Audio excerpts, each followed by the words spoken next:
And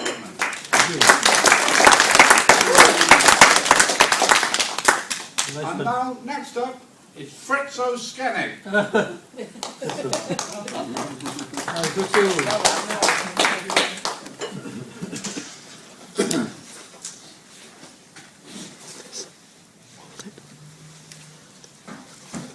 going to do a couple of performance pieces for you today.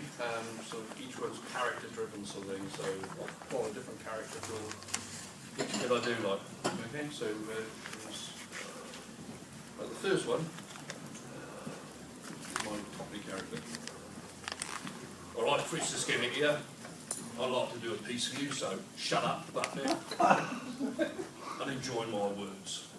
It's called How I Like My Women. I like my women like I like my cars. Built for speed, comfort and endurance. Minimal noise, no annoying squeaks, grumbles or groans. Reliable, no breakdowns, no roadside drama. Great bodywork, minimal paint job. Gearbox that can take a grinding. Adjustable seating, turns on easy and drives like a dream. When I gun her engine, I want it to purr like a kitten. Reacts when I push the right buttons. Strong back bumper for collision and impact. A soft voice to direct me on life's road. And the bonus feature of the built-in airbags to bury my face in. Sadly, like my cars, I always seem to end up with insurance write-offs.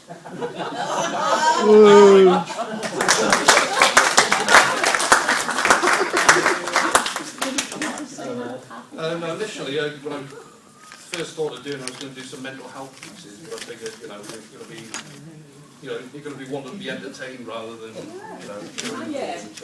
thought, a couple of comedy pieces will work. The next thing I'm going to do is my Welsh character. It's called Misconstrued. It all fits, yeah. I'd like to read you a poem. It's called Misconstrued. Things they seem to escalate when words are misconstrued. When things are said in innocence that others take as rude.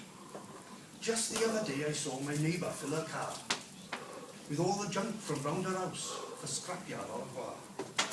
I hadn't seen her headphones warm until it was too late. Removing one to hear me speak, I smiled with manly gait. Her shock was clear, for all she'd heard, the words that left me sunk was simply, I would love to put my junk into your trunk. Her knee jerked up to meet my groin and then she slapped me silly. In hindsight now I realise she thought I meant my willy. I figured I'd apologise, it's not what she'd assumed. My words had been in innocence, but still they left me doomed. For as I stood, I tripped the curb, my footing lost its rests. Face first to her cleavage launched, my hands had grabbed her breasts. Then slipping down to hips and arse, as steady as I stood. Embarrassed, I apologised. Alas, it did no good. Horrified, she grabbed her can of triple strength bare mace and sprayed and sprayed and sprayed and sprayed it all into my face. And so I started vomiting, my eyes they burned with tears, trying to explain to her, it's not how it appears. She kicked and kicked and kicked and kicked, I thought she'd never stop. So thankful someone witnessed it and thought to call a cop. I lay there handcuffed to the bed, in hospital subdued, because my words in innocence were badly misconstrued. Bruised and battered, blurry-eyed, with morphine kicking in, that seemed to gently ease away the aches and pains within. My balls the size of coconuts, a pain you can't surpass, until she surgically removed the shoe wedged in my ass. I guess the lesson I have learned is watch the words you say. If things begin to escalate, it's time to walk away. Apologise when things calm down and tempers are less frayed, before you're facing prison time for dumb mistakes you've made. Thank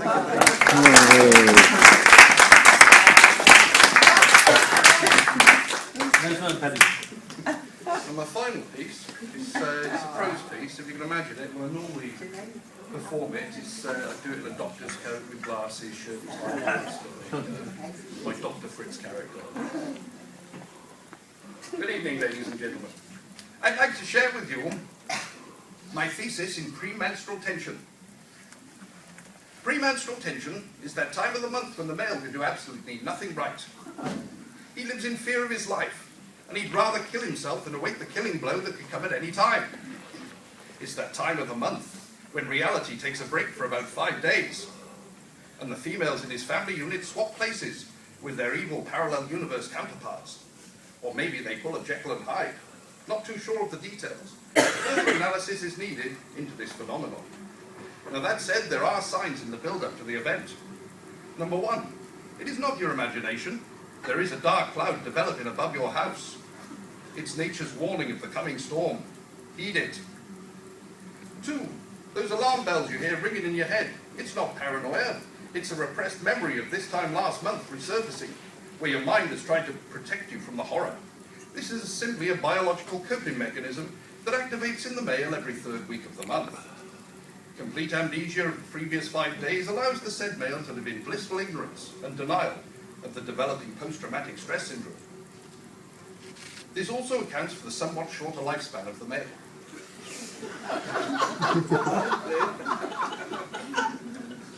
Number 3, the females at this time will experience both physical and psychological changes that will quite often be misinterpreted by the male. Symptoms include A. 7 dwarf syndrome. It is called such because of the nature of the developing personalities that include grumpy, horny, weepy, angry, clingy, evil, and dopey. It is important that the male not be fooled when dealing with weepy or clingy, because despite the natural response to comfort, they can become grumpy, angry, or evil at a moment's notice and without warning. The male should always throw a chocolate chip muffin like a grenade at the female's feet and retreat quickly. B. Long-term memory retrieval, whereby the female will both recall and recant everything the male has ever said or done wrong. At this time, it is imperative for his own safety that the male remember that whether he is right or wrong, he is wrong. C. Depositing venom. The female, while experiencing varying degrees of rage, will spit poison at the male that may escalate to fire should the male speak at any time during this process. It is believed that the poison sacs develop in the female's ankles, as there is often noticeable swelling at this time. D. Rapid cleaning. The female will dust and clean at approximately 10 times the normal rate of speed, as she chants disparaging remarks and comments about the male. If at any time the male should ask if she is okay, he will receive a very cold, fine. It is at this time that he should retreat quickly. See Appendix A. 4. The male is likely to find all manner of strange paraphernalia in the bathroom that will both baffle and confuse him. Words like wings, strings, promises of comfort and freshness while playing tennis, swimming or cycling only deepen the mystery of their relevance to events. What has been established is that these items are not for use with general sports equipment. And although they offer limited absorbency in swimming, they are neither comfortable nor fresh when wrapped around a tennis racket or bicycle handlebars. Further study is needed. 5. The male will experience varying degrees of dread that increase in intensity at this time. This is simply mortal fear that, although it may appear unfounded, it becomes more justified in his mind as the days pass. 6. As the female becomes increasingly consumed by the event, she becomes a vessel that quite literally accelerates the male's age, causing tremendous mental turmoil and stress as she absorbs his life force with her irritability, rage, and accusations that have no basis in truth or logic. Interesting to note that this also contributes to the male's shortened lifespan. Number 7. As the event reaches its climax, it also becomes the most critical time for the male. The female fully embraces the event and develops extreme strength and a keen knowledge of weapons expertise, and can and will create a lethal weapon out of any object that is within reach at a moment's notice. This is called atemosis, whereby the male will find himself avoiding projectiles of all shapes and sizes in a manner largely unseen outside of the Matrix trilogy. Should the male survive the event, so will begin his repression of short-term memory. Lasting effects of this recurring phenomenon include perceiving the reminding nature of the female's voice as white noise and the inability to see sought-after objects before his eyes. The female at this time develops an elated euphoria and feeling of well-being that the darkness has subsided. Perceptual stimuli include fluffier clouds, brighter skies, and that hunk down the road washing his Porsche. In conclusion, more study into the cause of this phenomenon is needed. Thank you very much. I now hand you over to Mr. Will Ford. Right.